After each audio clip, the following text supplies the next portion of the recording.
Hello and happy Monday. Jackie Broman here, coming to you, join Jackie at 10 o'clock on Monday mornings. I don't know what's going on with Facebook, but it's mirroring today, so I have everything backwards on the screen.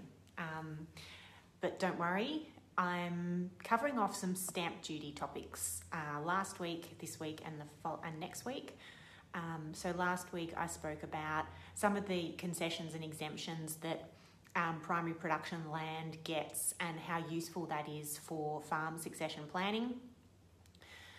Today I wanted to cover off those stamp duty concessions for spouses, because again, for succession planning, it's really handy to be able to transfer property between parties to get the ownerships right, so that we can move forward having property end up where it needs to be from a succession perspective.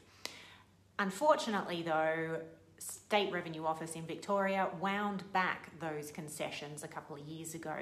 So spouses used to not have to pay stamp duty at all on any properties that they were transferring between each other or getting their spouse added or removed or anything like that.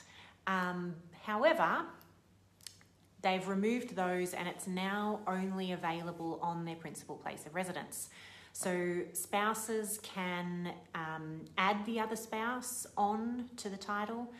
They can change the manner of holding. They can transfer it from one spouse to another without stamp duty if it's their primary place of residence. But if it's not, we've lost all those concessions. So it does make planning and doing succession a little bit more tricky if it wasn't done right in the first place or acquired in the right way. So watch out for that. Hopefully people haven't been sitting back going, oh yeah, one of us bought that property and we've forgotten to put the other person on it, but it's now an investment property and we can't do anything about it. There's also not much room for movement with spouses being able to move assets from their own names into a family trust with themselves as primary beneficiaries either. So unfortunately, the state wants to get its tax where it can, and it hasn't made that very easy for us. But we can do what we can do, and sometimes it's worth weighing up whether it's worth paying the stamp duty so you have certainty now and you know exactly what's going to happen, versus leaving things open-ended and potentially have claims, because as we know, real estate is valuable and ever increasing in value, and we don't want that to be eaten up in legal fees in a claim on a will.